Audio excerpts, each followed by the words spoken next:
And welcome back as we wind down the repair to Humpty Dumpty. I call it this because we released an Instagram video shortly before we went into paint, and it became the Humpty Dumpty video on social media. Humpty Dumpty washed up on a wall during a hurricane sometime last fall. Forget the king's horsemen, forget the king's men, because here comes Metan to make the men. To date, it's received like 100,000 views. The funny thing is, I made the video one night at 3 o'clock in the morning because I couldn't sleep. Hey, the power of social media.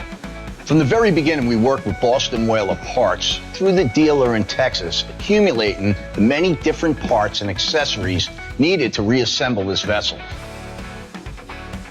However, there were a few parts that we were either shorted in receiving, or removing those parts would have done way more damage than good. One of those parts that we didn't want to remove was the large bow eye protector plate. And one of the large parts was the anchor, which Gary knew he can make them new again. And he did just that. Gary began the steps of grinding and sanding out the deeper imperfections in the stainless plate. He then began buffing and polishing through the process, just as he does on the welds to our stainless steel pipe work. Another small but a bit of a headache of a part was a through hull that we were short 1 out of 5 of these very unique, small midship through hulls. If you notice, they have a very small flange. You can see, boy, they were pretty messed up too. Well, unfortunately, we fell short on one. So Gary took the meticulous time to sand down, grind the surface, and then go through the same polishing steps that he did on the bigger pieces. Man, he brought that thing right back to new. In the end, you tell me which one of those 5 through hulls is new or refurbished. The level of craftsmanship speaks for itself when you see and witness the before and after results of his amazing work. Although we don't have all that much detailed footage, but another part of the assembly process that took careful thought and precision was the installation of the glass ports. Remember Scotty's amazing bodywork up in that area? Being sure that the many lines that were coming together were all exactly where they needed to be? Knowing these ports followed those same lines, if those lines were off, the ports would be off. And that's how come the bodywork is so important. And man, he had them dead balls on.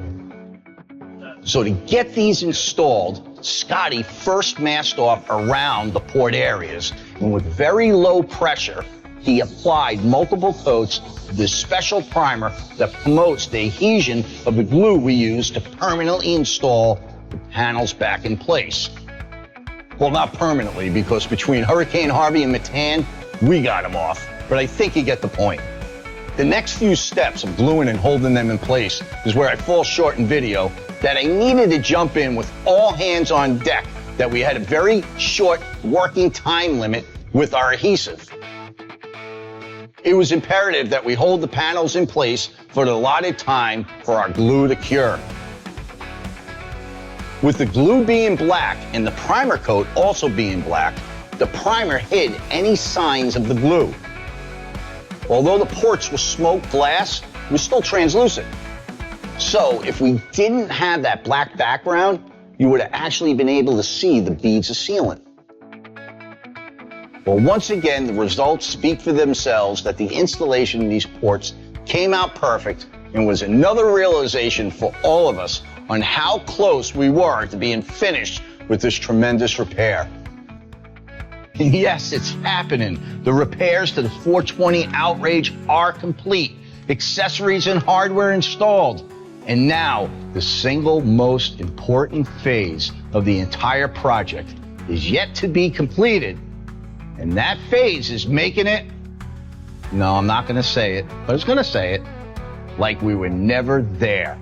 And that means vacuuming, scrubbing, detailing, every nook and cranny of the vessel, being sure that there is no leftover dust, grime, grit. Again, like we were never there. We then compounded, buffed, polished all the other surfaces of the boat. because everything we touched now looks brand new. Although this boat only had 26 hours on it when it came to us, it did weather a hell of a storm. And we are in fact making it like a hurricane never happened. See what we go through to truly make it Metan? The 420 also had some teak components that weathered, not so much from the storm, but also being covered in the fiberglass shop for 8 months. One of those teak components was the forward teak deck table. After a good scrubbing with Part A teak cleaner and a fresh coat of oil was one of the extra details that needed to bring this vessel truly back to new. Now that we had the vessel detailed, it was time to wrap her up and get her back to Texas. However, before we could put the shrink wrap on this boat, we covered our painted hull surfaces with hull protectant. While Keith and Stanley were covering the hull with the protectant, Joe and Chuck built a low frame that was needed to support the shrink wrap for the 2,000-mile ride back to Texas. So it holds up a little better than it did on its way up here. I wanted to be sure when the vessel arrived in Texas, I'd be able just to cut the shrink wrap right at the rub rail, remove the hull protector, so when Mike and Mark from Sail and Ski showed up, they would see the hull for the first time looking perfect, looking mint. Yes, I'm gonna say it, looking Metan, so they would be truly blown away. Well, that's it to the repair to our 2016 420 Outrage. It's complete, delivered back to Texas.